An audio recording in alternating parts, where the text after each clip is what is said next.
My name is Linda Hale, and I turned 62 on the night my life almost ended. I had gone out expecting nothing more than a quiet birthday dinner, a warm meal, and the comfort of family. Instead, I found myself staring at a folded slip of paper that changed everything. I can still see it in my mind, the soft glow of candles on the table, the way the glass of red wine caught the light. And then, in one quiet moment, a note slid right beside my plate. 4 words were written in rushed handwriting, simple but heavy. Don't drink that. Time slowed in that instant. My fingers trembled beneath the table, but I forced my face to stay calm. It was my birthday, and everyone around me thought I was about to make a toast. Inside, though, I felt the air grow colder, as if the walls of that cozy restaurant had shifted. I had no idea that within just 5 minutes, the celebration would unravel into chaos, and the truth about my family would begin to surface. That evening at Bellino's Trattoria felt so comforting at first. The restaurant was glowing with soft amber lights, and the smell of garlic bread drifted across the room. Families were gathered around tables. Couples leaned close in quiet conversation. And for a while, I let myself believe it was going to be the kind of birthday you hold on to forever. Owen, my son, had chosen the place because he knew how much I loved their chicken parmesan. He looked proud, almost boyish again, and my heart swelled just watching him. Beside him sat Vanessa, my daughter-in-law, on the surface. She smiled and lifted her glass with me, yet there was always something in her expression that felt too polished, as though every word and gesture had been rehearsed. I tried to brush that unease aside. It was my birthday, after all, at 62. I told myself I deserved to feel joy, not suspicion. And yet, even as I laughed and soaked in the glow of the evening, I couldn't shake a small ripple of doubt. Her hand trembled slightly when she raised her wine, and for a split second, I caught a flicker in her eyes that didn't match the smile on her lips. That moment stayed with me, even before the real storm began.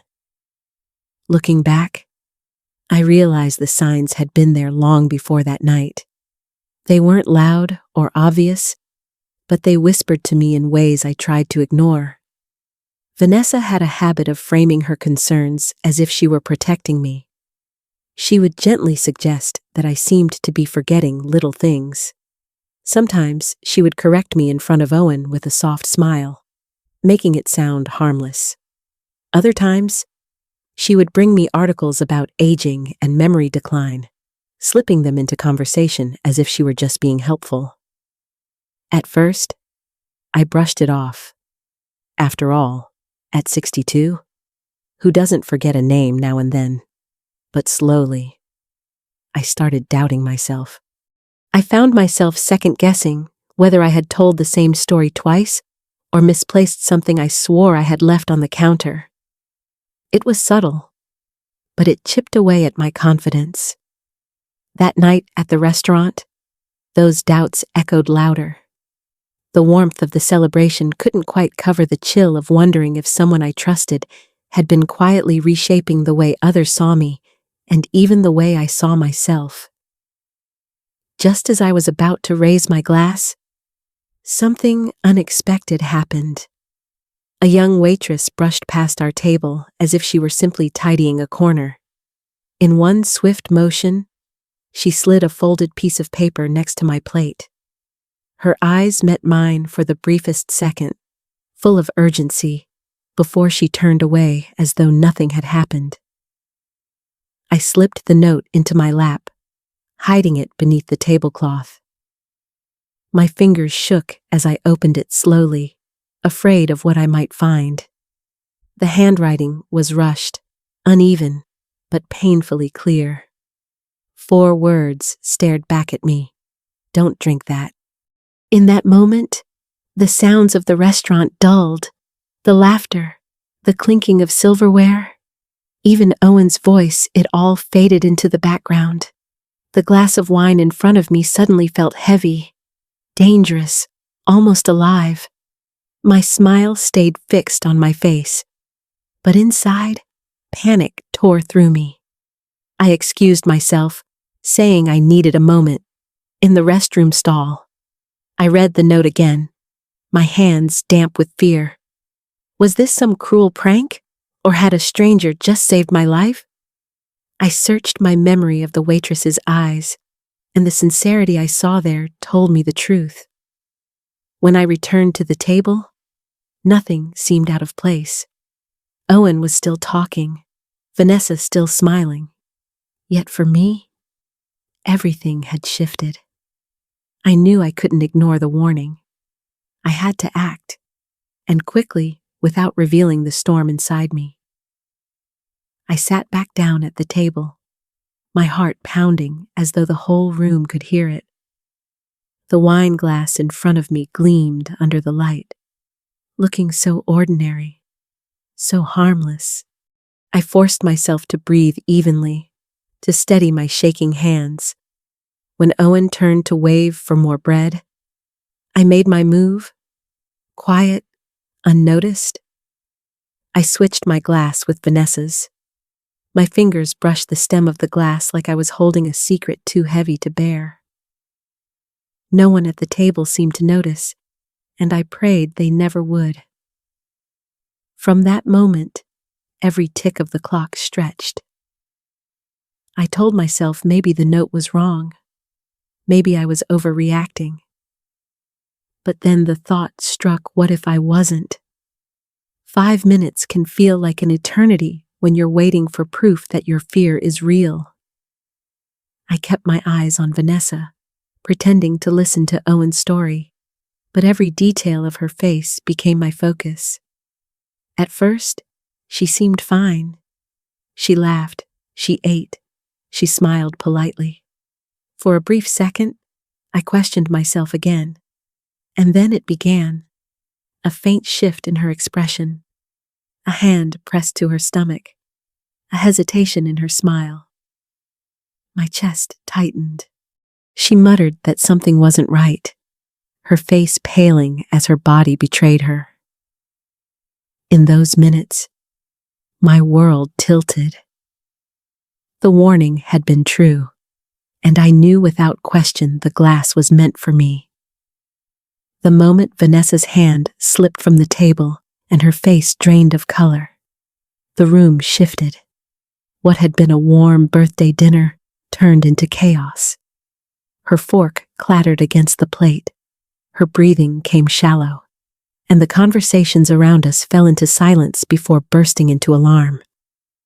I heard myself calling for help, though my voice felt far away, calm in a way that surprised me. People stood, phones lit up as they dialed for emergency services, and within minutes the sound of sirens grew louder outside the restaurant. When the paramedics arrived, everything moved fast. They lifted Vanessa onto a stretcher, voices clipped with urgency, equipment beeping, hands steady. Owen clung to her hand, his face pale with terror. I stayed still, frozen in my seat, staring at the half-empty wine glass left in front of me. Its surface was smudged with fingerprints, silent proof of what had just happened. In the ambulance, I sat pressed against the wall while Owen whispered desperate words to his wife.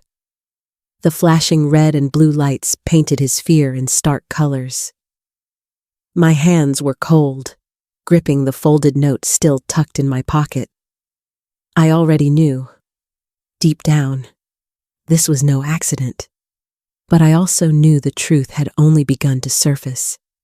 At Cedar Mercy Medical Center, the fluorescent lights felt harsh, almost cruel after the dim glow of the restaurant.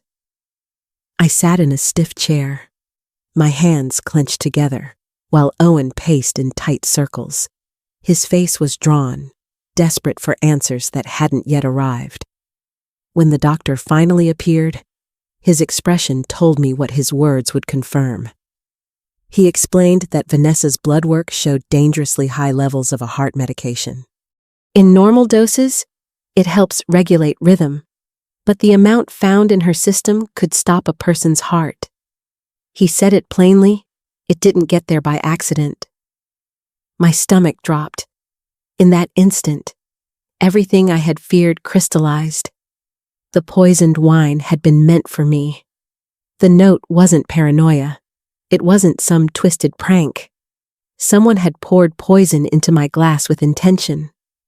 Owen's confusion spilled out in frantic questions, trying to make sense of what sounded unthinkable. He clung to the idea of food poisoning, or some hidden allergy, anything to explain it away. I wanted so badly to tell him the truth right then, but I knew the weight of it would crush him. He wasn't ready to hear that his wife may have meant me harm. As I sat in that waiting room, the folded note still burning against my palm, I understood that this night was no longer about fear. It was about survival and finding the courage to face what was coming next. As I sat there replaying the doctor's words, puzzle pieces began snapping into place. I thought about the little gestures Vanessa had cloaked as kindness. The afternoons she stopped by with soup, insisting it would help me feel stronger. The herbal teas she said would calm my nerves. The vitamins she pressed into my hand, smiling as though she were only looking out for me. Each memory now felt tainted. What I once saw as care now seemed like preparation. Slowly, she had been crafting a story about me, dropping hints that I was confused, that my memory was slipping, that perhaps I was no longer capable of managing my own affairs. I remembered the pitying smile when I stumbled over a word, the gentle correction when I repeated myself. At the time, I doubted myself. I wondered if age was catching up faster than I wanted to admit. But in that sterile waiting room, the truth cut clear. It wasn't age. It wasn't me. It was a careful design, meant to erode my confidence and make her lies believable. By the next morning, the hospital no longer felt like a place of healing. It felt like the center of a crime scene. That was when Detective Nora Price entered my life. She was tall, steady, with gray streaks in her hair and eyes that seemed to take in every detail without judgment. She spoke with calm authority, asking me to walk through what had happened. I described the note, the switch of the glasses, the way Vanessa collapsed only minutes later. Nora listened without interruption, but I could sense her mind cataloging each piece of information. Then came the detail that tightened the air around me. Vanessa's purse had been collected from the restaurant, and inside were pill bottles with scratched-off labels. Not just one, but several. The detective explained they would be sent to a lab for testing. It was the confirmation I dreaded and expected all at once. This wasn't random. It wasn't an accident. Someone close to me had knowledge, access, and a plan. And now, the weight of the investigation had begun. The next afternoon, Detective Price arranged for me to meet the young waitress who had slipped me the note. Her name was Maya Collins. She looked even younger up close, maybe in her early 20s, with a nervous energy that reminded me she had carried a secret far heavier than her age. Maya sat across from me in the hospital cafeteria, her hands twisting together as though she wasn't sure if she had done the right thing. But then she told me why she acted that night, and my world tilted all over again.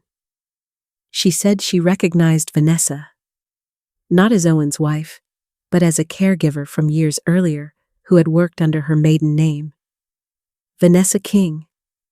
Maya's grandmother had been placed in a facility at the time sharp, independent, until suddenly she began to decline without clear cause.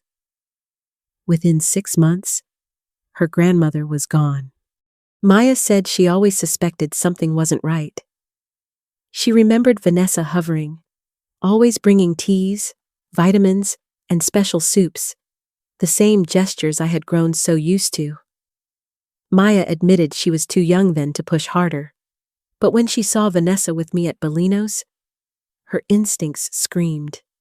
She followed her there, and when she saw her hand linger over my wine glass, she couldn't stay quiet. Hearing her, I felt a lump rise in my throat. A stranger had carried the courage to protect me, when someone inside my own family had not. Detective Price wanted me to see Vanessa once she regained consciousness. I wasn't sure I had the strength, but I also knew that if I didn't face her, the doubts and questions would keep gnawing at me. When I walked into that hospital room, the air felt heavy. A police officer stood by the door. Vanessa was propped up in bed, pale, with IV lines running into her arms. At first glance, her face softened, eyes filling with the practiced look of concern I had seen so many times before. For a moment, it almost worked.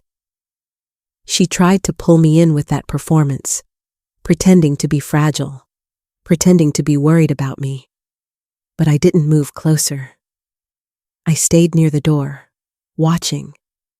And then I saw it, the flicker in her eyes, when she realized I wasn't falling for the act. The softness drained away, replaced by something colder, sharper, something that had always lived beneath the surface. Her words may have carried denial, but her face betrayed her. In that instant, she stopped playing the role of the caring wife and daughter-in-law.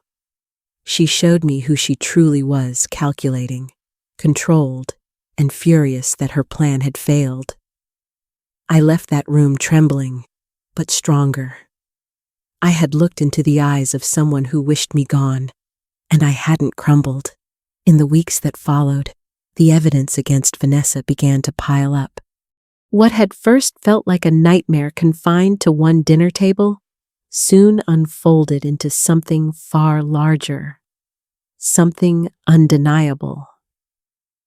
Detective Price shared updates as the investigation deepened. The pill bottles found in Vanessa's purse contained not only the same heart medication discovered in her system, but other drugs that raised questions too. Investigators traced her employment history and uncovered a troubling pattern. Several elderly patients she had once cared for had died under circumstances that no longer seemed natural. When the case went to trial, I was called to testify. My hands trembled as I recounted the dinner, the note, the silent choice to switch glasses. Reliving it under oath felt like reopening a wound. But I stood firm because the truth had to be heard. The defense tried to paint her as overwhelmed, someone who snapped under pressure. But the careful preparation, the forged papers, the internet searches about poisons, all of it told a different story. It wasn't a moment of weakness. It was calculation. Justice had finally begun to take shape. When the trial ended and the sentence was read, I felt no triumph. Justice had been served, but the shadows Vanessa cast over my life still lingered. Every room of my old house felt tainted.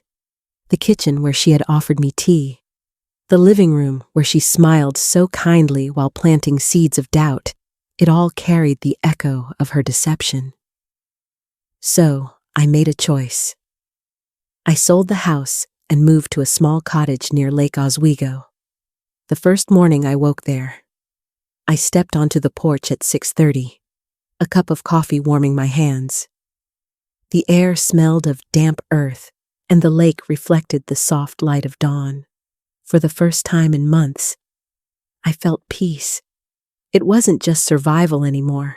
It was healing, quiet and steady. reminding me that life could bloom again even after betrayal. Rebuilding trust with Owen was not instant. He carried guilt in his eyes for believing Vanessa's story, for letting her words convince him that I was slipping away. At first, our conversations were stiff, awkward, as if we were both afraid to say too much. But slowly, we found our way back to each other. He began visiting me every Sunday at the cottage. We cooked together, simple meals that reminded us of when he was a boy standing on a stool beside me, stirring sauce. Over time, therapy helped us untangle the knots she had tied between us. One afternoon, Owen admitted he thought siding with Vanessa had made him a good husband. Now, he said, he understood it had made him a distant son. Maya and I stayed in touch after the trial. What began as gratitude grew into friendship. We met often for coffee, sometimes walking by the lake, the water calm as if it carried our unspoken burdens. She told me about her dream of finishing nursing school, of one day specializing in geriatric care so she could protect others the way she tried to protect her grandmother. I felt a pull to help her. Supporting her studies became my way of honoring both the life she saved and the life she lost. In Maya, I saw resilience wrapped in youth, and in me, she found someone who understood grief and survival. Together, our connection became proof that healing could come from the most unexpected places. At 62, I discovered something I never expected. Survival isn't just about escaping danger, it's about reclaiming your place in the world after someone tried to erase it. For months, Vanessa had nearly convinced me that my mind was failing, that my independence was slipping away. She made me doubt myself, and for a while, I believed her. But now, standing in the quiet of my new life, I see aging differently. Age is not weakness. Age is the layering of wisdom, the kind that sharpens your instincts when someone's kindness feels rehearsed, the kind that helps you pause and listen when your inner voice whispers something isn't right. If there is one truth I carry forward, it is this: never let anyone make you question the reality you know in your bones. Protect it, trust it, and hold on to it, because that truth can save your life. This is my story of survival, of betrayal turned into strength, and of discovering that even in the darkest moments, resilience can carry us forward. If you've ever felt someone make you doubt your own mind or your own worth, I hope my journey reminds you to trust yourself and hold firm. If this story touched you, I'd love for you to like this video, share it with someone who may need encouragement today, and let me know in the comments where you're watching from.